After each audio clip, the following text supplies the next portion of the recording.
அன்னைக்கு ஒரு நாள் அசோக் நகர் சைடு சும்மா நடந்து போயிட்டு இருந்தேன். அப்ப பார்த்தா திடீர்னு ஒரு பையன் வந்து ஹாய் ஆரிஃப் ப்ரோ, எங்க ஏரியால ஒரு தாத்தா வெறும் 10 ரூபாய்க்கு பீஃப் பிரியாணி கொடுக்குறாரு, வரீங்களா போய் சாப்பிடுவோம் அப்படின்னா. என்னடா சொல்ற, 10 ரூபாய்க்கு பீஃப் பிரியாணியா, யார் அது அப்படின்னு கேட்டா, இந்த சந்து முனையில தான் ஒரு கடை இருக்கு, வாங்க போய் சாப்பிடுவோம் அப்படின்னா.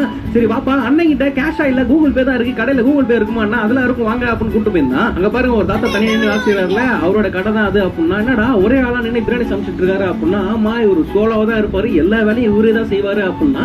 நம்ம போன நேரம் கரெக்டா தம்மு போட்டுட்டு இருந்தாங்க. நேரா தாத்தா கிட்ட போயிட்டு, தாத்தா எத்தனை மணிக்கு பிரியாணி கிடைக்கும் அப்படின்னா. தம்பி அங்க போய் லைன் நிலுப்பான்னு ஒரு 10 நிமிஷத்துல ஓபன் பண்ணிடுவோம் அப்படின்றாரு. பக்கத்துல பார்த்தா பசங்க கூட்டமா நிக்கிறாங்க. தாத்தாவோட பிரியாணிக்கு இவ்வளவு ஃபேன்ஸ் போல இந்த ஏரியால.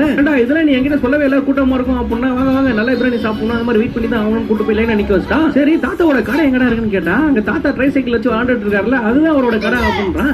சரின்னு சொல்லிட்டு தாத்தாக்கு நம்மளும் லைட்டா ஹெல்ப் பண்ணணும். செஞ்ச பிரியாணியை தூக்கி அது மேல வச்சோன்னே அவ்வளவுதான் போய் நின்று நானே எல்லாத்தையும் பாத்துக்கிறேன் அப்படின்ட்டாப்ல. கரெக்டா பிரியாணி சாப்பிட போறப்ப மழை வேற பிடிச்சிச்சு. இந்த கிளைமேட்டுக்கு சூப்பரா இருக்கும். தாத்தா 10 ரூபாய்க்கு ஒரு பிரியாணி கொடுங்க அப்படின்னா. அது 10 ரூபாயா, 10 ரூபாய் எல்லாம் கிடையாது, 20 ரூபாய் மினிமம் அப்படின்ட்டாப்ல.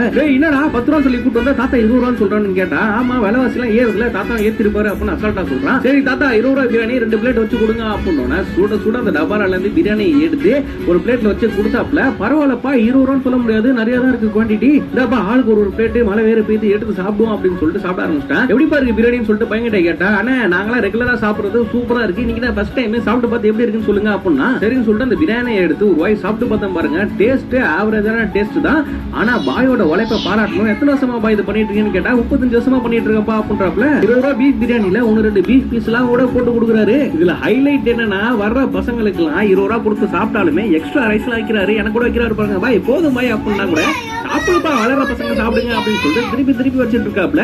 இந்த கடையில பிரியாணி ஆவரேஜா இருந்தாலும் தாத்தாவோட அன்புக்காகவும் அவரோட உழைப்புக்காக என்ன பசங்க இங்க வராங்க. உங்க ஊர்ல யாராவது இந்த வயசுலயே இந்த மாதிரி வளர்ச்சிட்டு இருக்காங்களா அப்படிங்கறத கமெண்ட் பாக்ஸ்ல கமெண்ட் பண்ணி விடுங்க.